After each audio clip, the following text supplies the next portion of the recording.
जिस तरह स्वर कोकिला के बारे में पूरी दुनिया जानती है, ठीक इसी तरह छठ कोकिला का नाम भी देश के कोने कोने में चर्चित है। वो गायिका जिन्होंने अपनी मीठी आवाज से छठ के गाने हर भाषा के लोगों के जुबान पर चढ़ा दिया।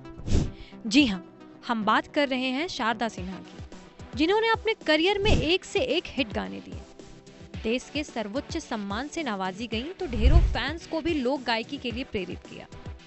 लेकिन वहीं छठ कोकिला छठ महापर्व पर इस दुनिया को अलविदा कह गई।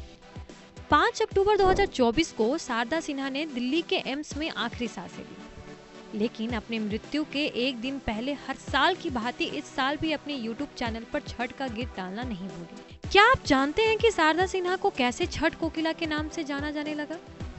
कैसे उन्हें हिंदी सिनेमा के ऑफर आने लगे और आखिर क्यों उन्होंने राजनीति के ऑफर को ठुकराया? तो चलिए उनकी पूरी जर्नी से आपको रूबरू करवाते हैं। शारदा सिन्हा का जन्म बिहार के सुपौल के हुलास में हुआ और उनका ससुराल बेगूसराय। वैसे तो शारदा सिन्हा के परिवार में 30-35 सालों तक किसी बेटी का जन्म नहीं हुआ था। शारदा का जन्म भी मन्नतों के बाद हुआ। शारदा सिन्हा गायिका के साथ साथ प्रोफेसर भी रहीं। उन्होंने बीएड की पढ़ाई की और फिर म्यूजिक में पीएचडी करके बिहार में समस्तीपुर के कॉलेज में प्रोफेसर बन गए। आपको बता दें कि उनके इस हुनर की पहचान उनके पिता ने की और फिर वहीं से बेटी को संगीत सिखाने का फैसला लिया।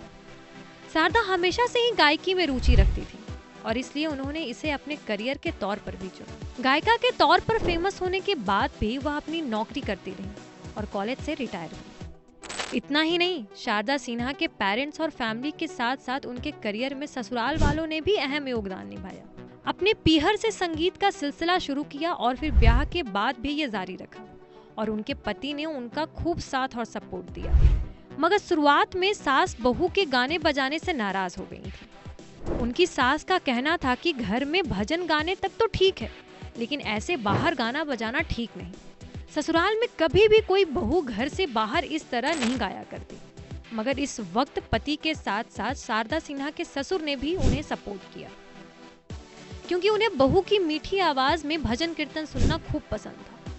आगे चलकर उन्होंने बहू को बाहर गाने की इजाजत दे दी। फिर क्या, उन्होंने भोजपुरी, मैथिली, मगही से लेकर हिंदी में खूब गाने गाए। ऐसा पहली बार था जब इस तरह विवाह व त्योहारों के गाने मार्केट में खूब धूम मचा रहे थे। और फिर इसी के साथ शारदा सिन्हा को बॉलीवुड में भी गाने का मौका मिला। सोना साठ कुइयां हो दीनानाथ से लेकर द्वार के छिकाई नेक पहिए चुकइयो जैसे तमाम सुपरहिट गाने गाने वाली शारदा सिन्हा को पहली बार बॉलीवुड में गाना गाने का मौका दिया राष्ट्रीय प्रोडक्शन। खुद तारा चंद्र बड़जात्या ने उन्हें मिलने के लिए बुलाया। उन्होंने मैंने प्यार किया का कहे तो से सजना गाना गाया, जो कि सुपरहिट रहा। आगे चलकर उन्होंने बॉलीवुड में तार बिजली से लेकर कौन सी नगरिया जैसे कई गाने गाए। उसके बाद शारदा सिन्हा के योगदान को देखते हुए उन्हें साल 1991 में पद्मश्री, 2000 में संगीत नाटक अकादमी पुरस्कार, 2006 में राष्ट्रीय अहिल्या देवी अवार्ड, 2015 में बिहार सरकार पुरस्कार और 2018 में पद्म भूषण से सम्मानित किया गया। लेकिन अब सवाल यह भी आता है कि इतनी मशहूर होने पर भी शारदा सिन्हा ने कभी राजनीति का ऑफर क्यों नहीं स्वीकार किया? तो आपको बता दें कि खुद अपने कई इंटरव्यू में शारदा सिन्हा ने इस बारे में बात की है कि उन्हें 53 साल के करियर में कई बार बड़ी राजनीतिक पार्टी से ऑफर आए, लेकिन उन्होंने संगीत के रास्ते से खुद को नहीं भटकाया और हमेशा पॉलिटिक्स में आने के ऑफर को ठुकरा दिया। आपको शारदा सिन्हा की कौन सी गीत अच्छी लगती है? आप हमें कमेंट करके जरूर बताइए।